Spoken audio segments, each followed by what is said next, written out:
Rumah kos di Banjargelunggung, Desa Sukawati, Gianyar, Bali itu tidak besar, tetapi cukup ramai. Penghuninya datang dan pergi. Sebagian bekerja di Denpasar, sebagian lagi masih mencari arah hidup. Di antara penghuni baru, ada seorang perempuan bernama Sal, usia 18 tahun, berasal dari Lombok. Sudah sekitar 25 hari ia tinggal di kos tersebut. Tidak ada yang terlalu menonjol darinya selain sifatnya yang ramah dan cepat berbaur. Beberapa penghuni kos lain menilai Sal sebagai orang yang mudah diajak bicara, sehingga keberadaannya tidak pernah membuat suasana canggung. Beberapa hari terakhir, Sal sering bercerita bahwa ia ingin pindah ke Denpasar. Alasannya sederhana, ia ingin mendapat pekerjaan yang lebih jelas dan penghasilan yang lebih stabil. Ia merasa masa depannya akan lebih terbuka bila berada di kota yang lebih besar.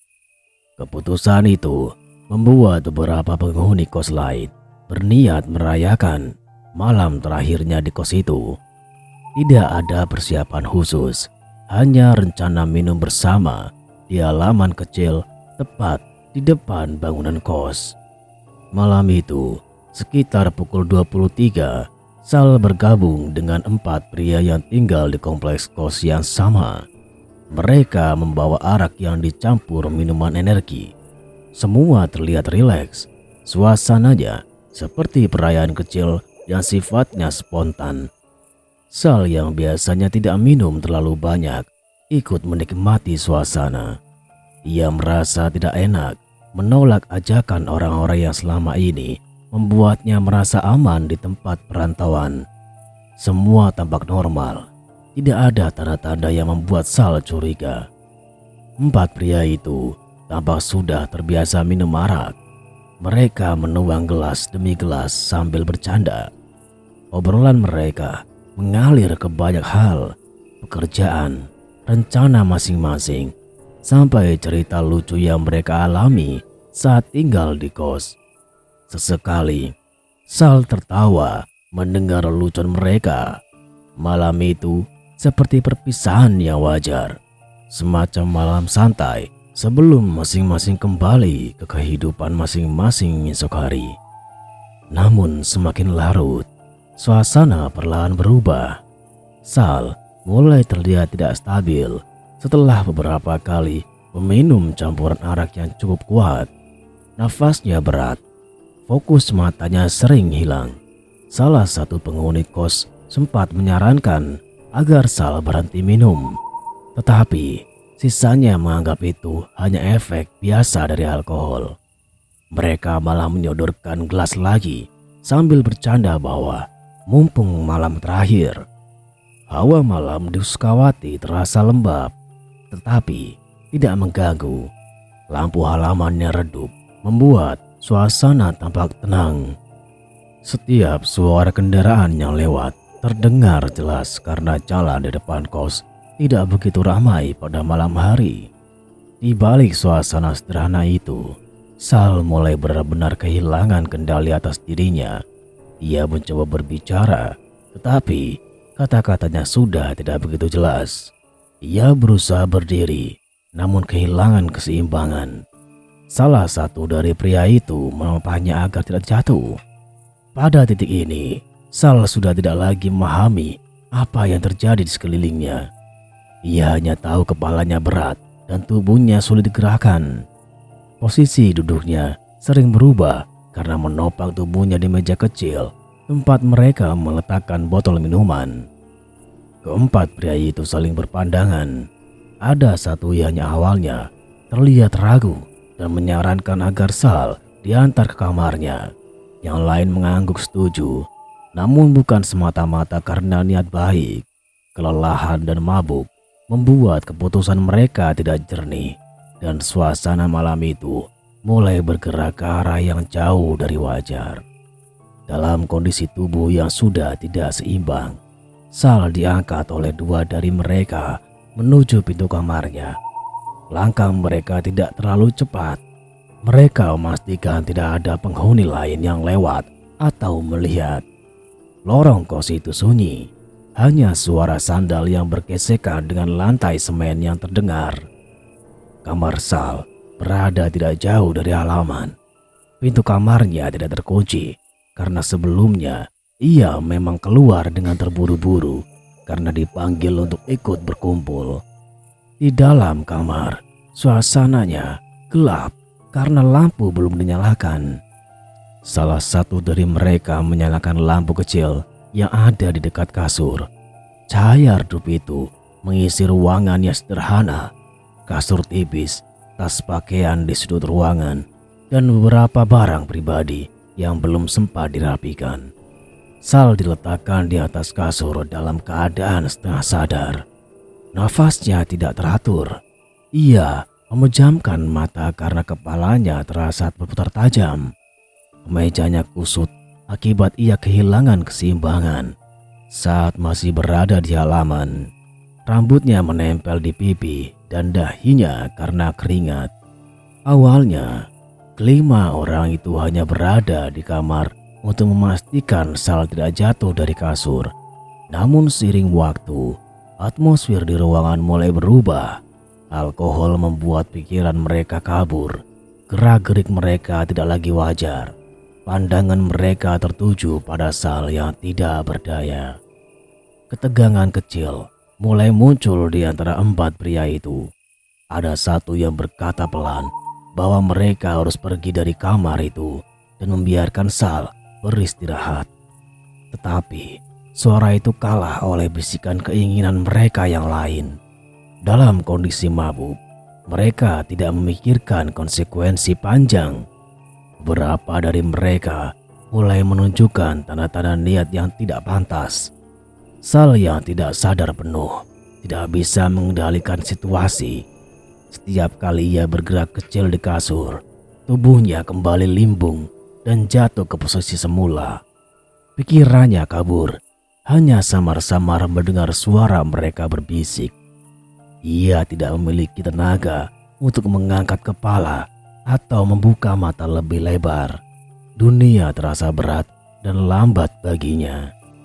Dalam menit-menit berikutnya, situasi berkembang ke arah yang salah.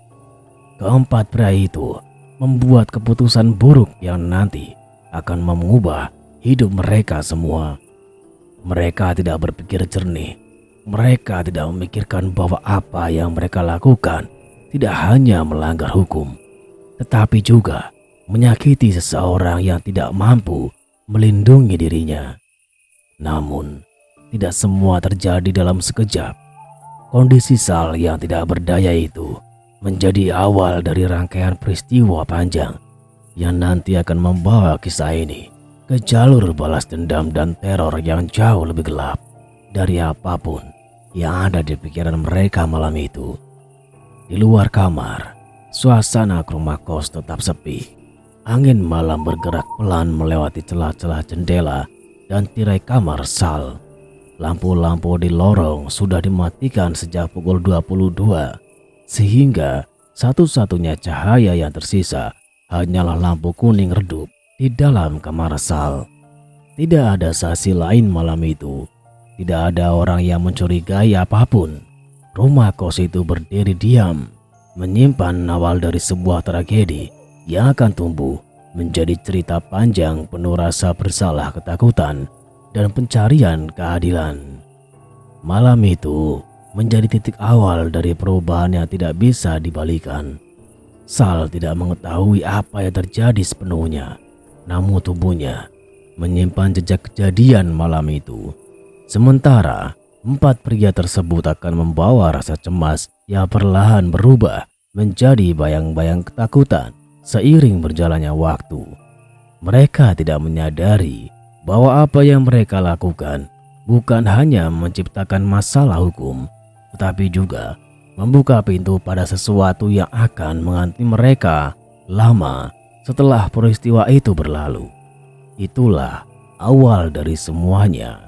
Sebuah malam yang awalnya terlihat seperti perayaan sederhana berubah menjadi awal dari sebuah cerita balas dendam dan teror yang akan berkembang semakin besar dari hari ke hari.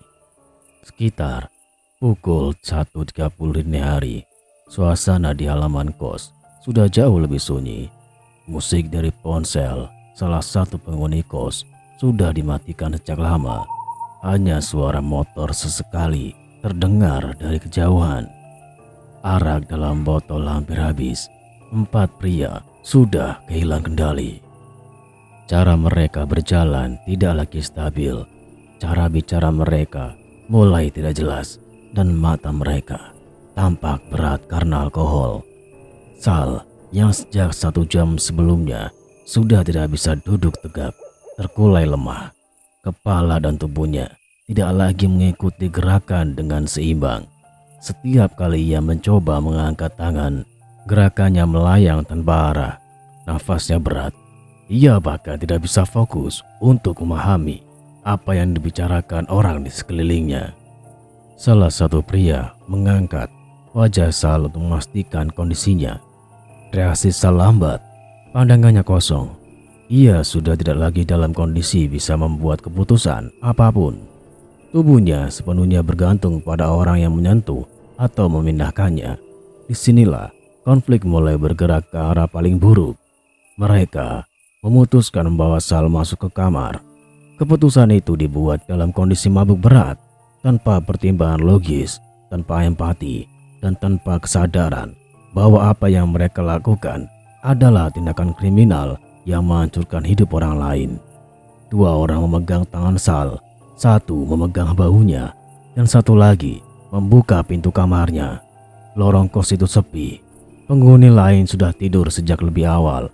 Lampu lorong dibiarkan menyala, memberi cahaya kuning pucat yang membuat suasana tampak suram, meskipun sebenarnya itu hanya lampu biasa. Begitu masuk ke kamar, ruangan terasa pengap. Lampu kecil di dekat kasur menyala redup, tetapi cukup untuk melihat kondisi Sal dengan jelas. Ia diletakkan di atas kasur tipis yang selama ini dipakainya tidur. Posisi tubuhnya miring ke satu sisi, lalu perlahan jatuh terlentang karena tidak mampu menahan keseimbangan. Sal mencoba memindahkan tangan, tetapi hanya terangkat sedikit sebelum jatuh lagi ke sisi tubuhnya. Kepalanya bergerak perlahan, seperti orang yang kehilangan orientasi. Ia mencoba mengeluarkan suara, namun hanya terdengar seperti gumaman yang tidak membentuk kata. 4 pria itu berdiri di sekitar kasur, terdiam sesaat. Namun bukan karena sadar atau menyesal. Diam mereka adalah diam dari seseorang yang sedang kehilangan batas moral akibat alkohol. Tidak ada diskusi panjang. Tindakan mereka di menit berikutnya berjalan seperti keputusan impulsif yang tidak seharusnya muncul pada orang yang mampu berpikir normal. Mereka melakukan tindakan yang sangat melanggar batas, tindakan yang tidak bisa dibenarkan dalam kondisi apapun. Sal tidak bisa membela diri, tubuhnya tidak bisa bergerak stabil, apalagi menolak. Setiap usaha kecilnya untuk menggerakkan tangan hanya berakhir dengan gerakan lemah tanpa kekuatan. Ia tidak bisa fokus melihat siapa yang menyentuhnya. Kepalanya terasa berat, seperti ditekan dari dalam. Segalanya kabur, hanya nafasnya yang tersengal. Sesekali terhenti beberapa detik sebelum kembali terseret keluar. Satu persatu, mereka melakukan tindakan keji itu. Karena mabuk, tindakan mereka tidak berurutan dan tidak berencana. Tetapi semuanya sama-sama mengabaikan keadaan Sal yang jelas tidak sadar. Tidak ada rasa takut pada konsekuensi, tidak ada rasa hormat pada batas seseorang, dan tidak ada empati pada manusia yang sedang tidak berdaya. Ruangan itu sunyi, tidak ada suara selain dengus nafas mereka dan suara kasur yang bergeser. Di luar, angin malam hanya lewat tanpa peduli apa yang terjadi di balik pintu. Tidak ada yang melihat, tidak ada yang tahu. Setelah semuanya selesai, Sal masih dalam kondisi yang sama, tidak sadar, tidak mampu bergerak, dan tidak mampu memahami apapun. Tubuhnya lemas, nafasnya berat. Rambutnya berantakan. Ia hanya tergeletak dengan posisi yang tidak nyaman, tetapi tidak memiliki tenaga untuk memperbaikinya. Keempat pria itu mulai merasa pusing akibat alkohol, namun bukan pusing karena penyesalan.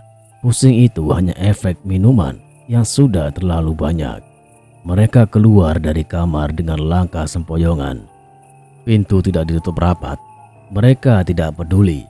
Mereka hanya ingin kembali ke kamar masing-masing untuk tidur. Seolah kejadian barusan bukan sesuatu yang besar. Pukul 02 dini hari, lorong kembali sunyi. Tidak ada suara apapun dari kamar Sal. Beberapa menit berlalu, Sal masih belum sadar. Tubuhnya tidak bereaksi terhadap apapun. Cahaya lampu kecil di samping kasur membuat wajahnya terlihat pucat. Keringat dingin muncul di keningnya. Nafasnya masih tersengal, tetapi semakin lama semakin pendek. Ia seperti terjebak antara sadar dan tidak sadar. Tubuhnya gemetar sangat pelan, hampir tidak terlihat. Pada kondisi ini, secara medis, tubuh orang yang terlalu banyak minum alkohol bisa mengalami penurunan kesadaran berat. Sal berada pada situasi di mana tubuhnya tidak mampu menyeimbangkan cairan, suhu tubuh, dan fungsi dasar lain. Lambat laun, tubuhnya berusaha bertahan, tetapi efek alkohol yang terlalu kuat membuatnya sulit kembali stabil. Di sudut kamar, tas pakaiannya masih setengah terbuka. Ada beberapa baju yang belum dilipat rapi. Sal memang berniat pindah ke Denpasar pagi itu. Ia bahkan sempat bercerita tentang rencana mencari pekerjaan baru dengan semangat. Namun malam itu menghentikan semua rencana itu. Sementara itu, di kamar lain, keempat pria itu sudah tergeletak tidur tanpa kesadaran apapun tentang dampak dari tindakan mereka. Tidak ada yang memeriksa kondisi Sal, tidak ada yang berpikir kemungkinan terburuk. Mereka mabuk terlalu berat untuk menyadari bahwa mereka telah melakukan tindak kriminal yang bisa mengubah hidup banyak orang. Waktu berjalan tanpa suara. Menjelang pukul 03, kondisinya semakin menurun. Nafas yang tadi masih terdengar kini menjadi lebih lambat. Tangannya mengejang beberapa detik, lalu kembali lemas. Pupil matanya tidak lagi bereaksi terhadap cahaya kecil di kamar. Sal berada di titik kritis tanpa siapapun yang tahu atau menolong. Kos itu tetap sunyi. Tidak ada yang melihat apakah ia mencoba bangun. Tidak ada yang tahu apakah ia sempat sadar. Tidak ada yang memeriksa apakah ia masih bernafas dengan normal. Semua orang tidur, semua pintu tertutup. Lalu situasi berubah menjadi lebih buruk ketika tubuh Sal menunjukkan tanda-tanda penurunan kesadaran total. Dalam kondisi tertentu, tubuh seseorang yang mabuk berat bisa berhenti merespons. Ini bisa terjadi pada siapa saja yang mengkonsumsi alkohol terlalu banyak dalam waktu singkat. Apalagi ditambah kondisi stres fisik dan mental seperti yang dialaminya. Sal tidak bergerak lagi. Waktu terus berjalan hingga pukul 4 lewat. Tidak ada satu pun dari empat pria itu yang bangun untuk memastikan keadaannya. Mereka sama sekali tidak berpikir bahwa tindakan yang telah mereka lakukan bisa membuat korban dalam bahaya serius. Langit di luar kamar mulai berubah sedikit lebih terang. Namun keadaan di dalam kamar tetap sama. Sal terbaring tanpa gerakan dalam posisi yang sama selama beberapa jam terakhir. Konflik malam itu bukan hanya soal tindakan kriminal yang dilakukan oleh empat pria tersebut, tetapi juga tentang bagaimana tidak ada satupun yang memeriksa keselamatan Sal setelah kejadian itu. Semua terjadi dalam satu rentan waktu yang sunyi.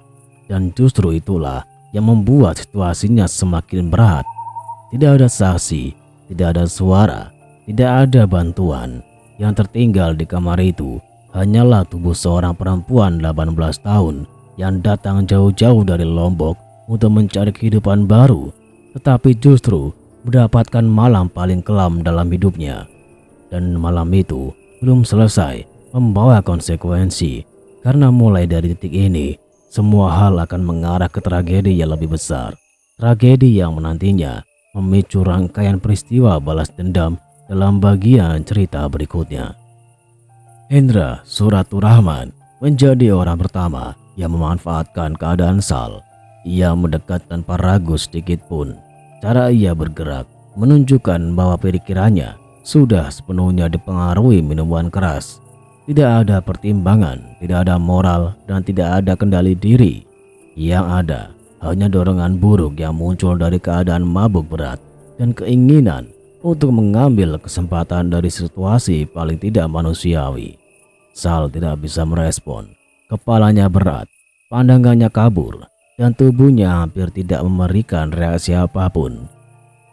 Tiap kali ia mencoba menggerakkan tangan, gerakannya berhenti bahkan sebelum mencapai dada. Usaha itu lebih terlihat seperti refleks tubuh yang kehilangan kesadaran, bukan perlawanan. Setelah beberapa waktu, Hendra menjauh. Ia duduk di lantai sambil mengatur nafas, tetapi bukan karena rasa bersalah atau ketakutan terhadap apa yang baru saja ia lakukan. Ia hanya kelelahan karena masih mabuk dan tidak menyadari betapa berat akibat dari tindakannya. Giliran berikutnya datang dari pemilik kos, Putu Adiputra Ratmana. Sebagai orang yang tinggal paling lama di tempat itu, seharusnya ia menjadi yang paling memahami batas dan tanggung jawab moral sebagai pemilik tempat tinggal orang lain. Namun alkohol menghapus semua itu. Putu bergerak mendekati Sal dengan sikap yang sama sekali tidak menunjukkan empati. Sal tetap tidak mampu menggerakkan tubuhnya. Dalam kondisi itu, ia benar-benar tidak memiliki kesempatan untuk menyelamatkan diri. Pandangannya sesekali bergerak, tetapi tidak fokus, seperti seseorang yang hanya melihat bentuk-bentuk tidak jelas. Nafasnya terdengar berat, kadang cepat, kadang melambat, tanpa pola yang normal. Setelah Putu selesai, ia tidak langsung keluar kamar. Ia hanya bersandar di dinding, menatap ke arah Sal dengan pandangan kosong. Tidak ada rasa ragu di wajahnya, bahkan sebaliknya. Ia tampak seperti sudah menganggap ruangan itu sepenuhnya tempat ia bisa berbuat semaunya. Dua pelaku lain, Rizky Hidayatullah dan Rahmat Subahan, menyusul. Keduanya dalam kondisi mabuk parah dan gerakan mereka tidak stabil. Namun mereka tetap masuk dan melakukan tindakan serupa. Aksi ini berlangsung terus-menerus, bergantian tanpa jeda panjang. Waktu berjalan lambat. Jarum jam di dinding bergerak pelan. Tetapi di dalam kamar suasananya seperti berhenti. Tidak ada suara selain nafas pelaku yang terengah, suara kasur yang bergeser, dan suara langkah yang tidak stabil. Sal masih tidak bergerak dengan sadar. Tubuhnya hanya mengikuti arah dorongan atau perpindahan yang dilakukan para pelaku. Sesekali tangannya terangkat sedikit, namun jatuh lagi tanpa tenaga. Tidak ada tanda bahwa ia memahami apa yang terjadi. Keadaannya lebih seperti seseorang yang berada dalam kondisi hampir pingsan, tetapi tetap terjaga oleh refleks tubuh yang kacau. Pagi di Banjargelunggung berjalan seperti biasa. Aktivitas mulai terdengar dari luar kos. Ada suara motor lewat, ada orang berangkat kerja, dan beberapa penghuni kos mulai keluar kamar untuk mandi atau sarapan. Namun, di dalam kamar Sal, suasananya berbeda. Sekitar pukul 6 pagi, Sal mulai bergerak pelan. Tubuhnya terasa berat, seperti habis kehilangan tenaga dalam jumlah besar. Kepalanya masih pusing, pandangannya tidak fokus, dan tubuhnya tidak stabil saat mencoba duduk. Butuh beberapa detik sebelum ia sadar bahwa ia tidak berada dalam kondisi normal. Saat ia membuka mata lebih jelas, ia melihat dirinya dalam keadaan tidak mengenakan pakaian yang utuh. Benda-benda di sekitar kasur juga tidak berada di posisi seperti semalam sebelumnya. Ada barang yang bergeser, selimut tidak rapi, dan beberapa benda pribadinya tidak berada di tempat semula. Sal tidak langsung mengerti apa yang terjadi. Pikirannya masih lambat. Ia mencoba mengingat kejadian malam sebelumnya, tetapi ingatannya terputus-putus. Yang ia ingat hanya minum bersama, lalu tubuhnya mulai tidak stabil. Setelah itu, semuanya seperti kosong. Ia mencoba duduk lebih tegak. Tubuhnya terasa sakit dan lemah. Setiap gerakan kecil membuatnya tidak nyaman. Ia menatap ke sekeliling kamar dengan bingung. Tidak ada orang lain di dalam ruangan. Beberapa menit ia hanya diam. mencoba menyusun kembali ingatannya. Namun semakin ia memaksa, semakin jelas bahwa ada bagian besar yang hilang dari ingatannya. Perasaan tidak aman mulai muncul. Sal kemudian memeriksa dirinya lebih teliti. Saat itu, ia mulai merasakan rasa sakit di beberapa bagian tubuhnya. Bukan sakit yang biasa, tetapi sakit yang membuatnya semakin yakin bahwa sesuatu yang buruk telah terjadi. Di titik ini, Sal mulai panik. Ia menarik nafas dalam, tapi justru membuat dadanya terasa sesak. Tangannya gemetar saat mencoba merapikan pakaian yang masih berserakan di kasur. Ia berdiri, tetapi langsung hampir jatuh karena tubuhnya tidak seimbang. Ia harus berpegangan pada dinding kamar untuk bisa tetap berdiri. Setelah beberapa menit mencoba menenangkan diri, Sal akhirnya keluar dari kamar. Lorong kos masih sepi, hanya ada 1 atau 2 penghuni yang baru bangun. Tidak ada yang memperhatikan kondisinya secara langsung. Sal berjalan menuju kamar mandi dengan langkah tidak stabil. Di sana, ia mencoba membersihkan diri dan menenangkan pikirannya. Namun situasinya tidak berubah. Ingatannya tetap kosong di bagian penting malam sebelumnya. Setelah keluar dari kamar mandi, Sal kembali ke kamarnya. Ia duduk di tepi kasur dan mulai berpikir lebih serius. Kondisinya bukan sekedar mabuk biasa. Ada hal yang jelas tidak wajar terjadi. Beberapa saat kemudian, Sal memutuskan untuk menghubungi orang yang ia percaya. Ia menceritakan kondisi yang dialaminya. Meskipun tidak semua detail bisa ia ingat, rasa takut dan bingung membuat suaranya tidak stabil. Orang yang ia hubungi kemudian menyarankan agar Sal segera melapor ke pihak berwajib dan melakukan pemeriksaan medis. Sal awalnya ragu, tetapi kondisinya sendiri sudah cukup menjadi alasan kuat. Tubuhnya terasa tidak seperti biasanya dan ingatan malam sebelumnya benar-benar tidak utuh. Sekitar beberapa jam setelah itu, Sal akhirnya pergi ke kantor polisi terdekat. Ia datang dalam kondisi lemah dengan pakaian sederhana dan wajah yang jelas menunjukkan bahwa ia baru saja mengalami sesuatu yang berat. Di kantor polisi, Sal dimintai keterangan awal. Ceritanya masih tidak lengkap, tetapi cukup untuk membuat petugas memahami bahwa ada dugaan tindak kejahatan serius yang terjadi di malam sebelumnya. Polisi kemudian bergerak cepat. Lokasi kos di Banjargelunggung langsung menjadi fokus pemeriksaan. Petugas datang untuk mengamankan tempat kejadian, berbicara dengan penghuni kos lain, dan mengumpulkan informasi awal. Keempat pria yang terlibat masih berada di sekitar lokasi. Mereka belum pergi jauh. Beberapa dari mereka masih berada di kamar masing-masing, sementara kondisi fisik mereka masih dipengaruhi alkohol yang dikonsumsi malam sebelumnya. Polisi kemudian mengamankan satu persatu dari mereka. Tidak ada perlawanan berarti karena kondisi mereka masih lemah dan tidak sepenuhnya sadar dengan situasi yang sedang terjadi. Proses penangkapan berlangsung cepat dan terkontrol. Setelah itu, mereka dibawa untuk pemeriksaan lebih lanjut. Sementara itu, Sal dibawa ke fasilitas medis untuk pemeriksaan visum. Proses ini dilakukan untuk memastikan kondisi fisiknya secara medis dan menguatkan laporan yang sudah dibuat.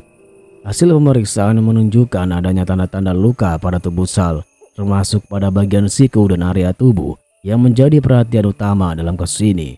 Temuan ini menjadi bagian penting dalam proses penyelidikan.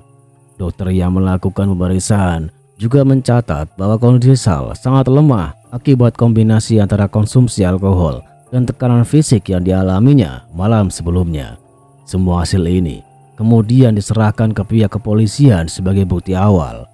Di sisi lain, keempat pria yang diamankan mulai menjalani pemeriksaan intensif. Kondisi mereka saat itu sudah mulai sadar sepenuhnya, tapi masing-masing memberikan keterangan yang tidak konsisten. Ada bagian yang mereka akui, ada bagian yang mereka coba hindari, dan ada juga yang saling bertentangan. Polisi kemudian menggabungkan seluruh bukti, hasil visum, keterangan korban, keterangan saksi, dan kondisi lokasi kejadian. Dari sini terbentuk gambaran yang lebih jelas tentang apa yang terjadi di malam itu. Kasus ini kemudian menjadi perhatian lingkungan sekitar kos. Beberapa warga merasa terkejut karena kejadian tersebut terjadi di tempat yang sebelumnya dianggap biasa dan aman. Banyak penghuni kos lain mulai lebih berhati-hati dalam berinteraksi dan menjaga lingkungan mereka. Di sisi Sal, proses pemulihan berjalan perlahan. Ia masih harus menjalani beberapa pemeriksaan lanjutan, baik secara fisik maupun psikologis. Kondisinya belum sepenuhnya stabil, tetapi ia mulai mendapatkan pendampingan yang lebih terstruktur dari pihak keluarga dan tenaga profesional. Polisi juga memberikan perlindungan selama proses hukum berlangsung untuk memastikan Sal tidak mendapatkan tekanan dari pihak manapun. Identitas dan informasi pribadinya dijaga agar tidak tersebar ke publik secara tidak semestinya. Sal sendiri perlahan mulai membangun kembali kehidupannya. Proses ini tidak cepat, tetapi ia mendapatkan dukungan penuh dari keluarga dan pihak terkait. Ia menjalani pemulihan dengan pendampingan yang berkelanjutan. Kasus ini akhirnya menjadi contoh nyata bagaimana satu malam yang dipenuhi keputusan salah dapat berubah menjadi proses hukum panjang dengan konsekuensi berat. Tidak ada bagian dari kejadian itu yang dianggap ringan oleh aparat penegak hukum. Semua pihak yang terlibat harus mempertanggungjawabkan perbuatannya sesuai hukum yang berlaku. Dan dari sini, cerita ini berakhir secara hukum. Tapi, bekas dari kejadian tersebut tetap menjadi pelajaran yang tidak mudah dilupakan oleh semua orang yang terlibat di dalamnya.